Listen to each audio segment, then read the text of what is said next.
श्री गणेशाय नमः।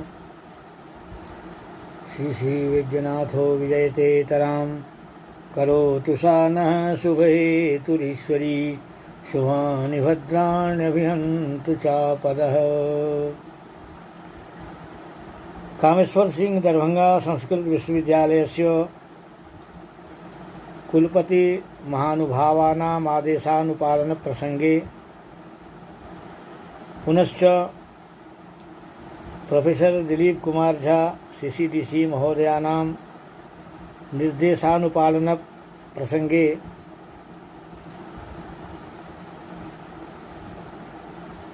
ऑनलाइन कक्षा संचालन क्रमे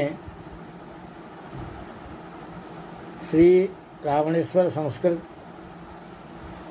महाविद्यालयस्य गिद्धोरस्थस्य देवर्षिनाथ पाण्डेयोऽहं प्रभारी प्रधानाचार्यः इदानीं निर्देशमनुसृत्य समुपस्थितः। तत्र कक्षा संचालनक्रमे शास्त्री कक्षायाः पाठ्यग्रन्थत्वेन स्वीकृतं महाकवि भोजराज सार्वभौम विरचितं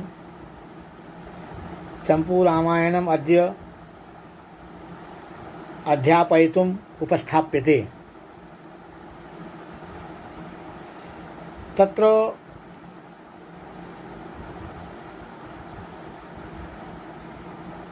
एतत् चम्पूरामायणस्य बालकाण्डस्य प्रसङ्गः। तत्र क्रमे प्रथमं प्रसङ्गः उपस्थापनीयः।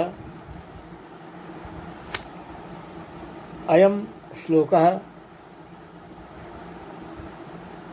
महाकवि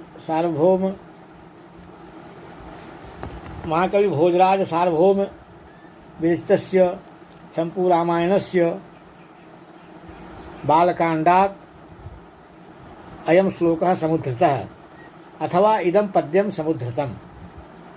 यच्चेत् पद्यं तर्हि समुद्धृतं लिखितव्यं, यच्चेत् श्लोकः तर्हि समुद्धृतः इति लिखितव्यम्।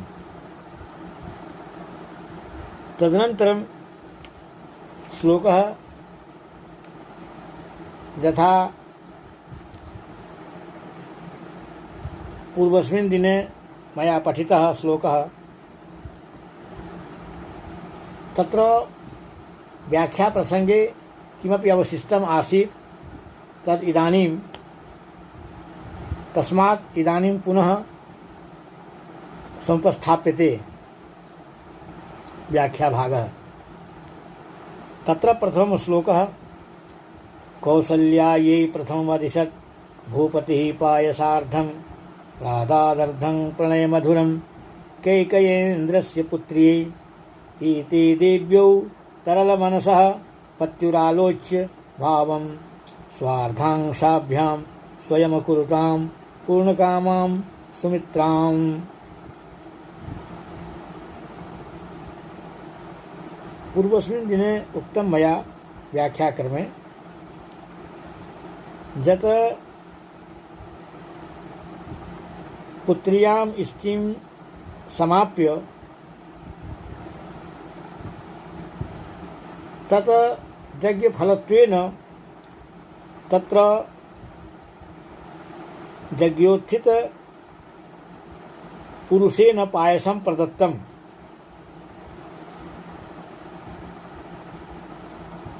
तदानीं पायसप्रदानानन्तरं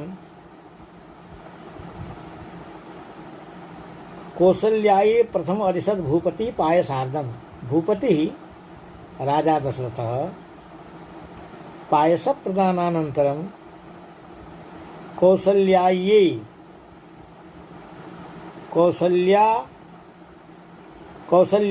तदभिधानायै कौसल्याभिधानायै स्वाग्रमहिष्यै राजा दशरथ की जो बड़ी राजरानी थी, राज्ञी थी, अग्रमहिषी थी, उन्हें राजा दशरथ ने प्रथमम पायसार्धम दत्तवान।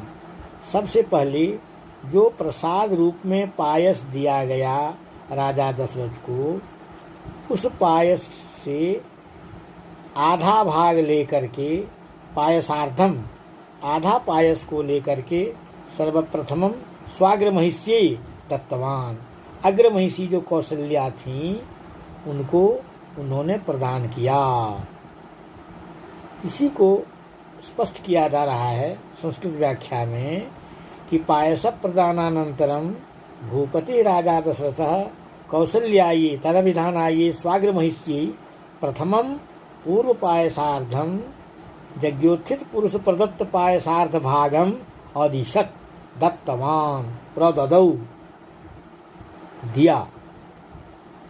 तदनंतरम अर्धम कौसल्या दत्तावशिष्टम, कौसल्या को आधा भाग देने से जो बचा हुआ आधा भाग था, जो कुछ बचा हुआ था, कौसल्या को देने के पश्चात जो बचा हुआ था आधा पायस, केकयेन्द्रस्य केकयाधीश्वरस्य केकय देशाधीश्वरस्य पुत्री केकज्जे नाम स्वमध्यम भारजायै प्रणय मधुरम स्वप्रेम विशेषित माधुर्यम यथा स्यात् तथा प्रादात् दत्तवान।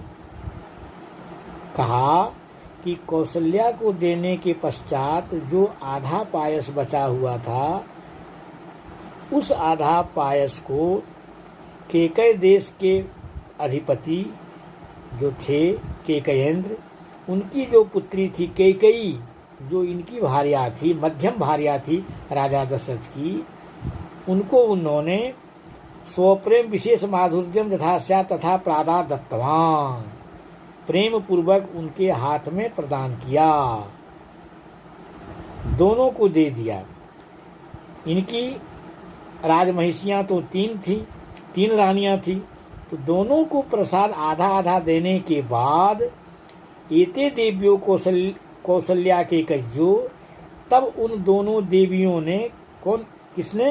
कौसल्या और केकई ने राज्ञो तरल मनसः, दोनों जो हैं वो द्रवित हो गई। उन लोगों को ऐसा अच्छा नहीं लगा, इसीलिए स्वकनिष्ठ भारजायै सुमित्रायै, इसीलिए राजा दशरथ ने अपनी जो छोटी भार्या थी सुमित्रा, उनको जो है पायसा प्रदान रूपाद अपराधात, पायस नहीं देने के कारण जो अपराध भाव हुआ, उस अपराध भाव के कारण तरल मनसः पर्याकुल चित्तस्य पत्यु दशरथस्य भावम, राजा दशरथ के का जो चित्त था उस समय आकुलित हो गया, वो व्याकुल हो गए।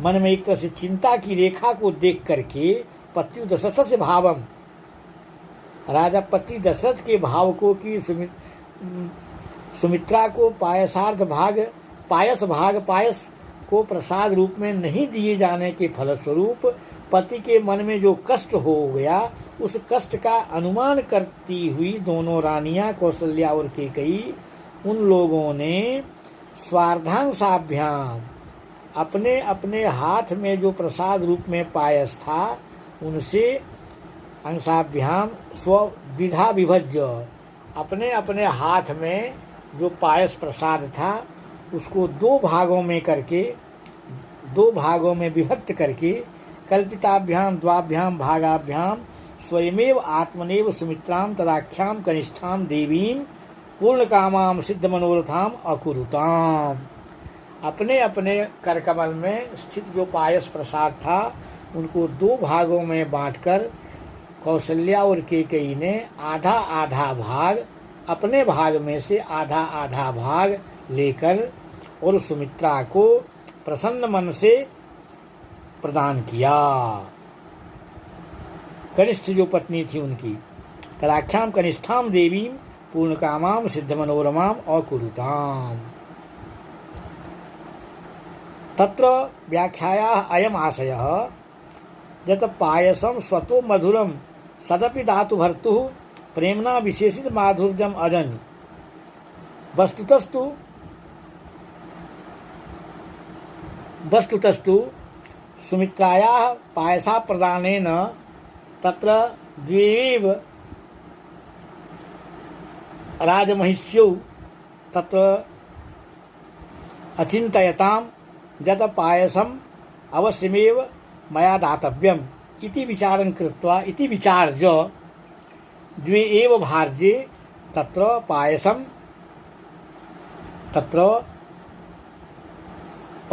तत्र द्वे एव तत्र भार्ये पायसं दत्तवत्यौ। कहने का तात्पर्य था कि राजा दशरथ ने यज्ञाग्नि से उत्थित पुरुष के द्वारा दिए गए चारु पायस का आधा हिस्सा पहले कौशल्या को दिया, अनंतर अवशिष्ट आधा भाग स्नेहपूर्वक कैकेयी को सौंप दिया। उन दोनों देवियों ने सुमित्रा को पायस नहीं मिलने के कारण सचिंत पतिदेव का अभिप्राय समझ करके अपने अपने भाग के आधे भागों से सुमित्रा का मनोरथ पूर्ण कर दिया। अयमेव तत्र आशयः हिन्द्याम्। तदनन्तरं पायसग्रहणानन्तरम् एवं प्रकारेण दिनानि व्यतीतानि और तत्र पायसग्रहणानन्तरं यज्ञप्रसादप्रभावात् कालान्तरे तत्र महाकवि कथयति रामजन्म प्रसंगः तत्र उपस्थाप्यते महाकविना। तत्रोक्तम् उच्चस्थे ग्रह पंचके सुरगुरौ सेन्दो नवम्यां तिथौ लग्ने कर्कटके पुनर्वसुयुते मेषं गते पूषणी निर्दग्धुं निखिला पलत्स समिधो मेध्यादयोध्यारणे प्राविर्भूतभूतपूर्वमपरं यत्किंचिदेकं महः। अत्र श्लोके भगवतः रामचंद्रस्य अवतारः वर्णितः, रामजन्म वर्णितम् अस्मिन् श्लोके। तत्र महाकवि कथयति उच्चस्थे ग्रहपंचके सुरगुरो सेन्दौ नवम्यां तिथौ। ग्रहपंचके सूर्य मंगल गुरु शुक्र शनि नामकेषु पंचसु ग्रहेषु उच्चस्थे मेषादि स्वतुंगस्थानस्थिते असुरगुरो बृहस्पतौ सेन्दौ चंद्रमसायुक्ते पुनश्च नवम्यां तिथौ एवं प्रकारेण तदनन्तरं नवम्यां तिथौ पुनर्लग्ने कर्कटके पुनर्वसुजिते पुनर्वसु नामके नक्षत्रे कर्क लग्नोदये अब मेषं गते पूषणी पूषणी सूर्ये मेषं गते मेष राशि स्थिते श्री सूर्ये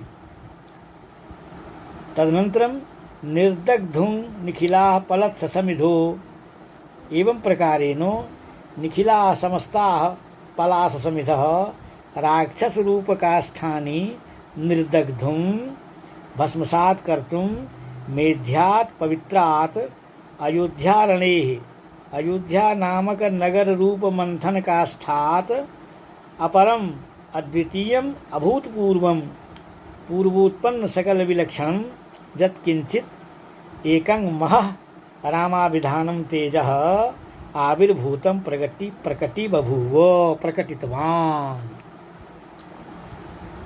कहने का तात्पर्य है कि जब सूर्यादि पंचग्रह जो हैं 5 ग्रह उच्च स्थानों में थे, चंद्रमा और बृहस्पति समान स्थान में थे, नवमी तिथि थी, कर्क लग्नोदय था, पुनर्वसु नक्षत्र उस समय प्राप्त था तथा सूर्य राशि में तथा सूर्य मेष राशि में स्थित थे।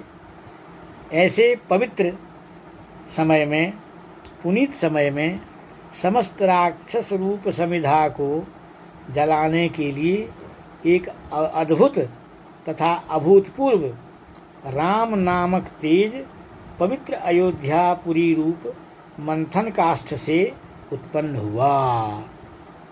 मातृभाषायाम अयमेव अर्थ बोधव्यः। व्याख्याक्रमे एतद् ज्ञातव्यं यत् भगवान् रामचन्द्रः रावणस्य भयेन तदानीं सन्त्रस्ताः आसन्। सर्वेव देवाः, इन्द्रादिदेवाः सर्वेव देवाः तत्र। तदनन्तरं तेषां देवानां स्तुतिम् आकर्ण्यैव अन्येष्वपि ग्रन्थेषु एतादृशः प्रसङ्गः प्राप्यते अस्माभिः सर्वैरेव विद्वद्भिः छात्रैश्च। यत् यदा तत्र देवैः प्रार्थितः विष्णुः तत्र उक्तवान् यद् अहमेव तत्रांशेन अवतीर्णो भविष्यामि, एतदर्थं नो चिन्ता विधेया काचित्। तदनन्तरम् अन्यत्रापि श्लोकः प्राप्यते यद् केकज्जां भरतो यज्ञे पांचजन्यांश संभवः। केकज्जां भरतो यज्ञे पांचजन्यांश संभवः अनंतांशेन संभूतः लक्ष्मणः परवीरः सुदर्शनांशात् शत्रुघ्नः संयज्ञे मित विक्रमः। अन्य ग्रंथेषु अयं श्लोकः दृश्यते। एतेन रावण बधाय रावण त्रासाय यस्य रावणस्य भयात् देवाः त्रस्ताः आसन्, भीताः आसन्, तं दशाननं रावणमेव अन्यानपि निशाचरान् दैत्यान् हन्तुमेव तत्र भगवान् विष्णुः रामरूपेण, भरतरूपेण, लक्ष्मणरूपेण, शत्रुघ्नरूपेण अवतरितवन्तः। भगवान् विष्णुः अवतरितवान्, अवातरत् रामरूपेण। तदेवात्र महाकवि वर्णयति यत्